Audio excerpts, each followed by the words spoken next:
Let's talk about prosperity or wealth, however you want to look at it. You can never create prosperity by talking or thinking about your lack of money. This is wasted thinking and cannot bring you abundance. Dwelling on lack only creates more lack. Poverty thinking brings more poverty, and gratitude thinking brings abundance. There are a few affirmations and attitudes that are guaranteed to keep prosperity beyond reach. Resenting other people for the amount of money they may have just puts up a wall between you and your own flow. Open your consciousness to new ideas about money, and it will be yours.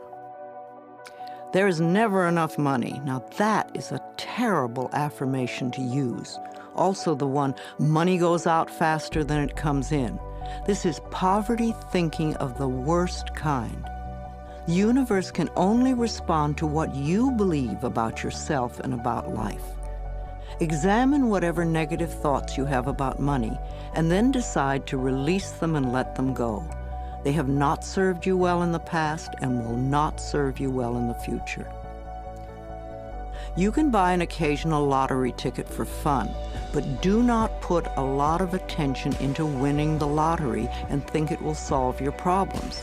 This is scarcity thinking or poverty thinking and cannot bring lasting good into your life. Winning the lottery seldom brings positive changes into anyone's life. In fact, within 2 years, most lottery winners have lost almost all their winnings, have nothing to show for it, and are often worse off financially than before. If you think that winning the lottery will solve all of your problems, you are greatly mistaken, because it doesn't involve changing consciousness. In effect, you're saying to the universe, I don't deserve to have good in my life except by a fluke chance.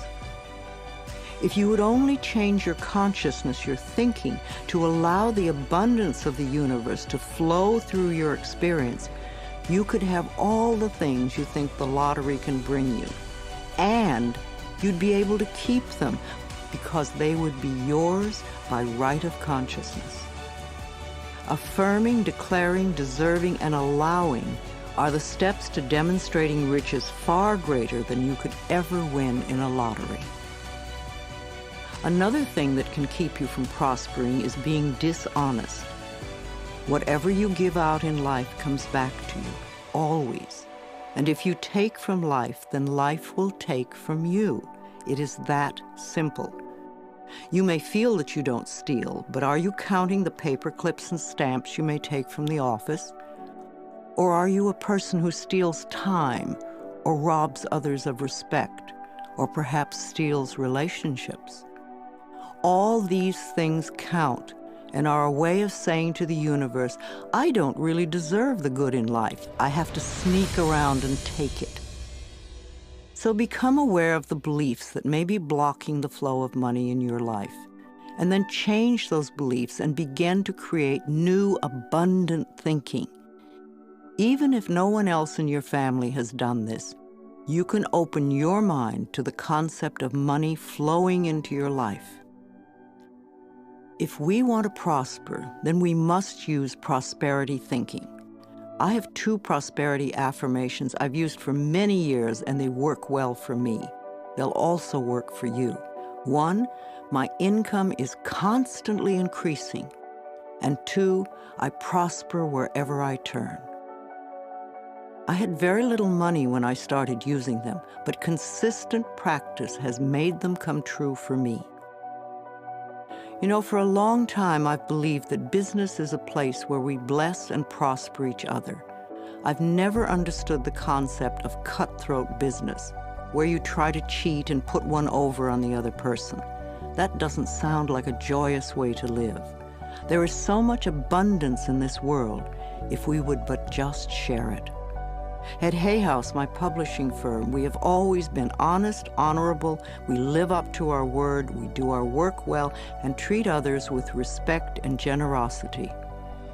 When you live that way, it is impossible to keep the money away. The universe rewards you at every possible turn. Today, we have a fabulous reputation in the publishing world and so much business that we are turning it away. We do not want to grow so big that we lose the personal touch. Now, if I, an abused child who did not finish high school, can do it, so can you. Once a day, stand with your arms open wide and say with joy, I am open and receptive to all the good and abundance in the universe. And thank you, life. Life will hear you and respond.